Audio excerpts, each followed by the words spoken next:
Énoncé du dossier 4. Un homme de 58 ans se présente aux urgences car il s'inquiète d'une augmentation récente de son périmètre abdominal. Quelles sont vos hypothèses diagnostiques? Première question. Ensuite, en fait, cela fait déjà 4 mois qu'il se sent fatigué et il a perdu 4 kilos ce dernier mois.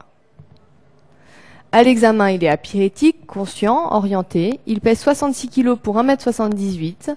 L'abdomen est augmenté de volume, non tendu, avec une matité et on note 5 angiomes stellaires. Les œdèmes des membres inférieurs sont bilatéraux, il n'y a pas d'astérixis, il y a une dyspnée d'effort et la biologie retrouve une hémoglobine à 13 g par décilitre, 7200 globules blancs, 147 000 plaquettes, un TPA à 43%, sodium 136, potassium 4, créatinine 78, albumine 32, azate 2 fois la normale, alate 2,5 fois la normale, gamma-GT, elles sont normales, phosphatase alcaline également, et une bilirubine totale à 37. Décrivez l'examen 6 juin réalisé à l'entrée aux urgences. Devant l'ensemble du tableau, quel est votre diagnostic? Question 4. Comment complétez-vous le bilan étiologique? Question 5. L'ensemble du bilan étiologique est négatif, en dehors des anticorps anti-hépatite C de type IgG et d'une PCR hépatite C qualitative positive. Qu'est-ce que vous dites aux patients? Question 6. Quelle est votre prise en charge à court et à long terme? Question 7. En prélevant le bilan de contrôle, l'infirmière se pique. Quelle est votre attitude immédiate? Et question 8. Quel traitement va-t-elle recevoir? Correction du dossier 4. Un homme de 58 ans se présente aux urgences car il s'inquiète d'une augmentation récente de son périmètre abdominal. Première question, quelles sont vos hypothèses diagnostiques? La première chose à laquelle on pense, surtout quand on a lu tout le dossier en entier, c'est une acite, qui est une des premières causes d'augmentation du périmètre abdominal. Néanmoins, c'est pas toujours si facile de faire la différence avec un patient obèse. On a des gros patients qui ont de l'acite et c'est pas évident de distinguer les deux. Ensuite, on peut avoir un météorisme abdominal ou un iléus qui donne une augmentation du périmètre abdominal. Pour diagnostiquer une acite, c'est clinique, il faut examiner le patient. On a une matité qui est déclive, donc tout l'abdomen sera mat, sauf la partie supérieure quand le patient est sur le dos où on trouvera un tympanisme, et quand on met le patient en décubitus latéral, la matité se déplace vers le bas. Ici, c'était un homme, mais si ça avait été une femme, il ne faut pas oublier qu'une des causes d'augmentation du périmètre abdominal, c'est la grossesse. Toutes les femmes ne savent pas qu'elles sont enceintes. À l'examen clinique, il est apyrétique, conscient orienté, 66 kg pour 1,78 m, donc une acite, non tendue, 5 angiomes stellaires, des œdèmes des membres inférieurs bilatéraux, pas d'astérixis, une dyspnée d'effort, et à la biologie, une hémoglobine à 13, des globules blancs 7200, des plaquettes 147 000, un TP à 43%, sodium 136, potassium 4, créatinine 78, albumine 32, azate 2N, alate 2,5 N, gamma-GT et phosphatase alcaline normale, et la bilirubine totale à 37. Décrivez l'examen 6 juin réalisé à l'entrée aux urgences. C'est facile, c'est une radio de thorax de face, encore faut-il l'écrire, ça rapporte des points. On voit bien une opacité homogène de la base gauche jusqu'à mi-champ, on est à peu près là à mi-champ, c'est opaque. La limite supérieure, elle est concave vers le haut, et on voit bien la ligne bordante axillaire qui remonte comme ça. Devant cette description, on ne peut conclure qu'un épanchement pleural gauche de moyenne abondance, ce qui explique la dyspnée de notre patient. Devant l'ensemble du tableau, quel est votre diagnostic? Il y a beaucoup de choses, il faut essayer de s'organiser et de mettre les choses bien dans l'ordre. Ici, on a une décompensation œdémato-acitique, donc un patient qui a des œdèmes et de l'acite. La décompensation œdémato-acitique, elle est associée, et ça arrive à un épanchement pleural gauche de moyenne abondance. Il faut le redire ici. Le plus souvent, l'épanchement pleural associé à l'acite, il est à droite, mais il peut arriver chez des patients que ce soit uniquement à gauche. Il ne faut pas s'en inquiéter. Pour décompenser pour avoir une décompensation œdémato-acétique, il faut avoir une cirrhose. Et qui dit cirrhose dit score de Child-Pugh. Notamment ici, si on vous a donné tout avant, c'est qu'il fallait vous en servir. Vous avez l'acide, l'abdomen augmenté de volume non tendu avec la matité, donc une acide.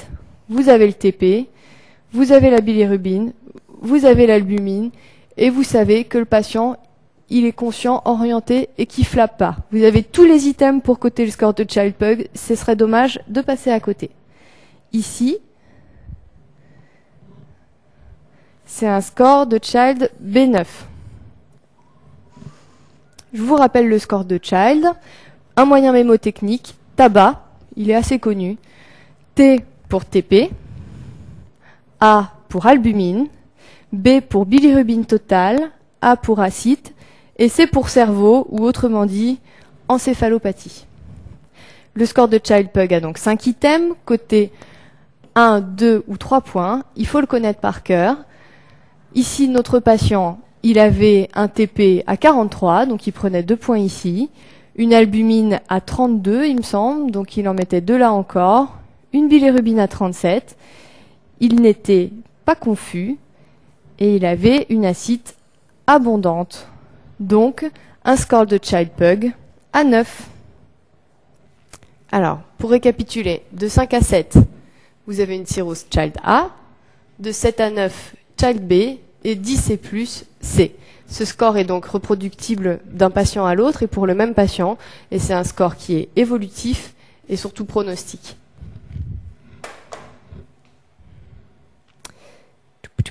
Le diagnostic de cirrhose. Le diagnostic de certitude repose sur la ponction biopsie hépatique, mais bon, elle se fait soit en transpariétale, c'est-à-dire à travers la peau, soit en transjugulaire, par les vaisseaux. On privilégie cette voie chez les gens qui ont une coagulation vraiment mauvaise. Et c'est ça qui fait le diagnostic de certitude. Il faut bien être honnête, on ne le fait pas toujours dans les services.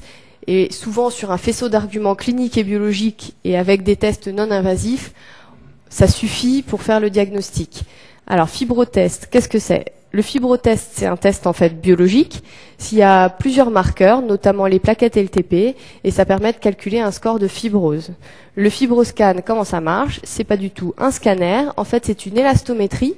On met une sonde entre les côtes du patient au niveau du foie, on envoie une pichenette et on mesure l'élasticité du foie. Ces 2 tests, ils sont validés pour l'hépatite C et ils sont surtout fiables pour des cirrhoses confirmées ou pour dire c'est normal. Entre les deux, il y a quand même encore du flottement. Ici, il faut bien préciser, pour avoir un diagnostic complet, qu'on n'avait ni étiologie ni facteur de décompensation évident chez un homme de 58 ans. Je vous redis donc le diagnostic, c'est une décompensation œdémato-acétique associée à un épanchement pleural gauche de moyenne abondance, décompensant une probable cirrhose de score Child B9, sans étiologie ni facteur de décompensation évident chez un homme de 58 ans. Un argument en plus pour la cirrhose, c'est qu'il avait des signes d'insuffisance hépatocellulaire, à savoir les angiomes stellaires. Comment complétez-vous le bilan étiologique? Il faut faire le bilan étiologique de la cirrhose, mais il faut aussi également faire le bilan et chercher un facteur de décompensation. Premièrement, rechercher une étiologie à la cirrhose. À l'interrogatoire, rechercher une consommation d'alcool et bien insister pour avoir une évaluation franche de la consommation d'alcool par le patient. C'est pas toujours évident. Des fois, entre la consommation avouée et la consommation réelle, il y a vraiment une différence. Ensuite, il faut faire une sérologie hépatite B et C à la recherche d'une infection virale. À l'interrogatoire, on peut également chercher des facteurs de contamination, des rapports sexuels à risque pour l'hépatite B, des transfusions pour B et C, et également la toxicomanie, surtout pour l'hépatite C. Voilà. Enfin, on recherche une hémochromatose en réalisant un bilan martial. Je vous rappelle que ce qui oriente vers une hémochromatose, c'est une ferritinémie très élevée, avec notamment et surtout un coefficient de saturation de la transférine supérieur à 45. Si vous avez ces éléments-là, il faudra ensuite faire une recherche génétique et on conclut à une hémochromatose génétique uniquement si les patients sont homozygotes. Il y a d'autres facteurs, d'autres étiologies de cirrhose, les hépatites auto-immunes, les cirrhoses biliaires primitives, la prise prolongée de médicaments. Là, c'était plus anecdotique. Ensuite, on a une décompensation œdémato-acytique, donc il faut rechercher le facteur déclenchant, principalement les infections bactériennes et surtout l'infection du liquide d'acide. Pour mettre en évidence une infection du liquide d'acide, il faut faire une ponction d'acide exploratrice et on confirmera l'infection si on a plus de 250 polynucléaires neutrophiles par millimètre cube.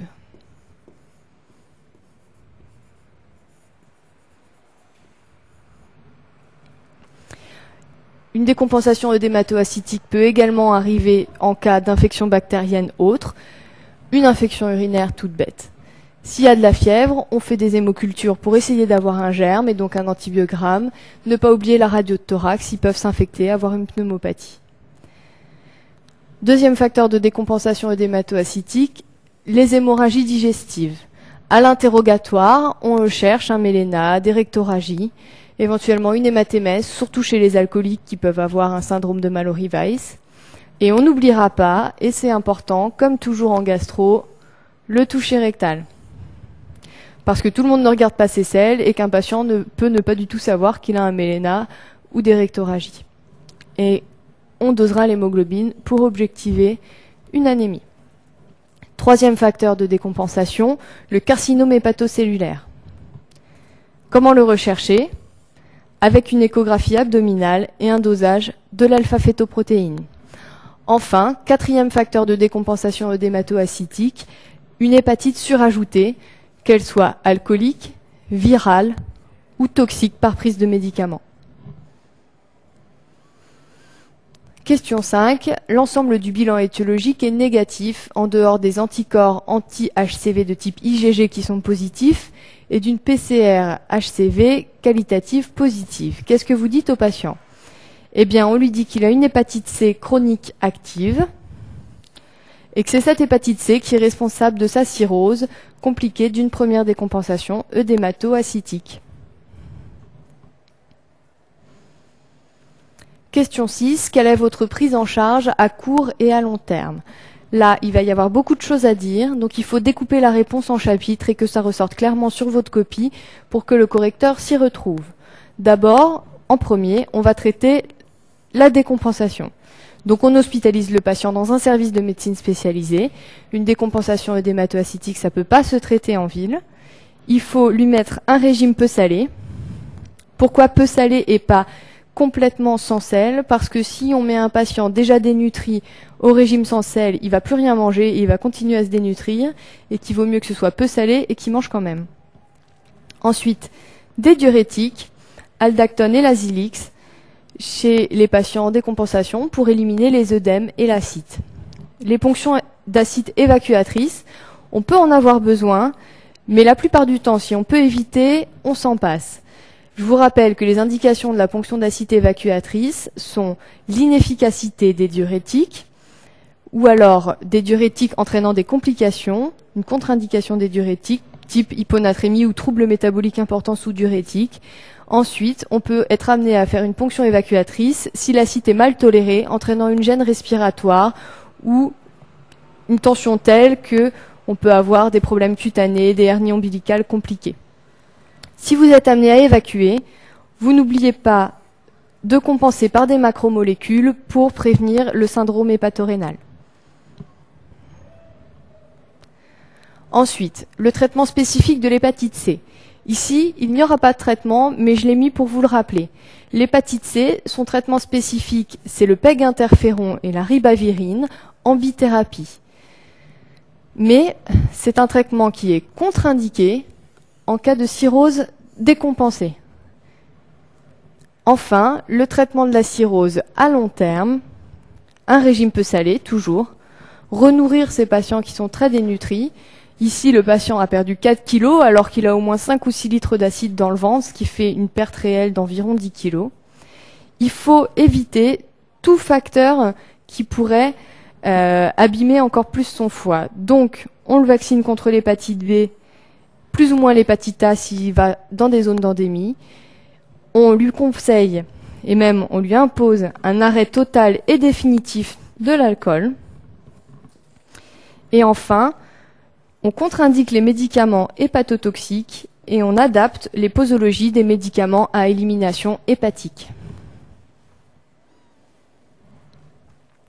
Enfin, on n'oublie pas la surveillance clinique d'une part, et ensuite, il faudra régulièrement, au moins 2 fois par an, faire un dépistage du carcinome hépatocellulaire avec une échographie abdominale et un dosage de l'alpha-fétoprotéine. Ensuite, on dépistera des varices œsophagiennes liées à l'hypertension portale en réalisant une fibroscopie œsogastro-duodénale régulièrement. On peut être amené, si le patient le nécessite, à introduire des bêta-bloquants en s'étant assuré qu'il n'y a pas de contre-indication.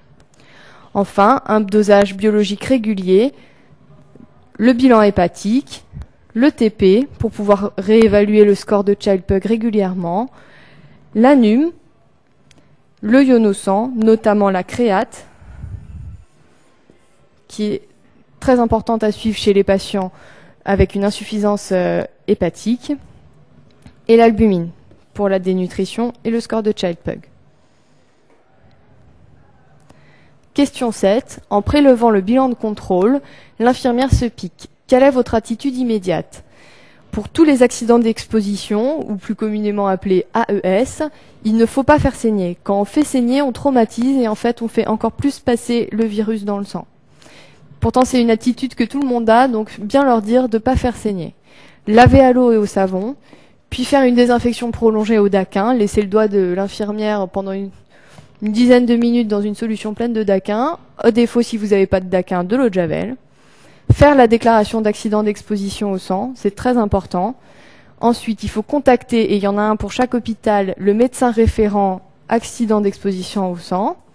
Il faut informer l'infirmière sur les risques, sur la conduite à tenir, faire le bilan du patient source, avec son accord. On n'a pas le droit de prélever le patient s'il ne le souhaite pas. Faire une sérologie VHB, VHC, VIH, puis prélever l'infirmière, entre autres pour s'assurer qu'elle n'était pas déjà infectée par le virus de l'hépatite C avant son accident d'exposition au sang, et on lui fera une sérologie VHB, une sérologie VHC, VIH et un dosage des transaminases. Quel traitement va-t-elle recevoir? Ici, aucun traitement. Parce que c'est une hépatite C. L'hépatite C, on ne la traite que si la primo-infection est avérée. Il n'y a pas de traitement spécifique préventif, comme dans l'infection par le VIH, et il n'y a pas d'immunothérapie, d'immunoglobuline, comme pour l'hépatite B. Alors, l'hépatite C, il y a une conférence de consensus en 2002 que vous êtes censé avoir plus ou moins vue. Rapidement, un rappel. Le génotype 1, c'est le génotype qui était surtout lié aux transfusions. Donc, comme maintenant on a bien amélioré le système de dépistage des poches de sang, ce génotype est en baisse, ce qui tombe bien parce que c'est le plus difficile à traiter. Le génotype 2 et 3, eux, par contre, ils sont surtout liés à la toxicomanie. Ils répondent bien au traitement, mais ils sont relativement en hausse puisque le 1 est en train de baisser. Le traitement, c'est pas toujours très clair. Il est fonction de plusieurs paramètres, ça tout le monde est d'accord, des paramètres individuels, notamment l'altération de la qualité de vie que va entraîner le traitement, l'âge, les comorbidités, les manifestations extra-hépatiques et la motivation du patient. Si le patient n'a pas envie de se traiter, c'est même pas la peine d'essayer. Ensuite, des paramètres histologiques, l'activité, la fibrose en fait, et des paramètres virologiques, notamment quel est le génotype. Pour les traitements, il y a des indications qui sont consensuelles. Tout le monde est d'accord qu'on traitera les patients seulement s'ils sont sevrés en alcool. On est aussi tous d'accord qu'on traite les hépatites à un stade 2, F2 ou F3, et quand elles sont chroniques et actives, c'est-à-dire avec une cytolyse. On traite aussi également les primo-infections. Ça, c'est des indications qui ne posent pas de problème. Il y a aussi des contre-indications sur lesquelles tout le monde est d'accord. Quand la cirrhose est décompensée, comme c'est le cas chez notre patient, on ne traite pas. De même, une hépatite chronique avec une fibrose à un stade vraiment précoce, F0 ou F1, on ne la traitera pas non plus. Ensuite, les hépatites à transaminase normales, on considère qu'elles ont une faible activité, on ne les traite pas. Et enfin, les malades qui ont une maladie psychiatrique, parce que d'abord, ils ne prendront pas leur traitement, et ensuite, ils risquent de décompenser avec le traitement. Après, c'est de la cuisine, et il y a des choses pour lesquelles tout le monde est d'accord pour s'arranger, mais hors AMM. Donc, des traitements d'éradication hors AMM, on peut en faire chez les patients qui ont des manifestations extra-hépatiques, ou chez les patients qui ont un génotype 2 ou 3, c'est-à-dire qu'il y a une très bonne chance de réponse au traitement, même si la fibrose est F0 ou F1. Si ces patients avec un génotype 2 ou 3 ont une très grande demande, ils veulent vraiment être traités, on fera une exception, on les traitera. De la même façon, le traitement d'entretien, c'est complètement hors AMM, mais on peut le faire pour stabiliser la charge virale chez des patients qui ont une cirrhose F4. Au total, sur ce dossier, bien connaître les diagnostics différentiels de l'acide, parce que c'est une question qui peut surprendre. La cirrhose, un petit mémo, c'est 1, 2, 3, 4, 5. 1, parce qu'il y a un score à connaître, le score de Child-Pugh. 2, parce que c'est un long chapitre, il faut l'apprendre au moins 2 fois. Je vous l'accorde, c'est un peu nul, mais j'avais pas d'autres 2. 3 étiologies principales. L'alcool, plus. Les hépatites virales B et C et l'hémochromatose. 4, pour 4 complications principales de la cirrhose, la décompensation œdémato-acytique, comme chez notre patient, l'hémorragie digestive, le carcinome hépatocellulaire et l'encéphalopathie hépatique. Enfin 5, pour 5 causes de décompensation œdémato-acytique, l'hémorragie digestive, l'infection bactérienne, et notamment l'infection du liquide d'acide, le CHC, carcinome hépatocellulaire, l'hépatite surajoutée, qu'elle soit alcoolique, virale ou toxique, et enfin la non-observance, le non-respect du traitement. Une cirrhose, ça se surveille régulièrement et toute la vie pour dépister le carcinome hépatocellulaire et les varices œsophagiennes. On dose tous les 6 mois l'alpha-fétoprotéine et on fait l'écho abdominal à la recherche du CHC. Et la fibroscopie, on la fera régulièrement et la fréquence sera fonction du stade des varices. Enfin, une biologie régulière chez tous les patients. L'accident d'exposition au sang, ne pas oublier les mesures symptomatiques, vraiment c'est important. Et puis la déclaration obligatoire en accident d'exposition au sang. Enfin, on pense souvent à faire le bilan de la victime, mais pas oublier le patient source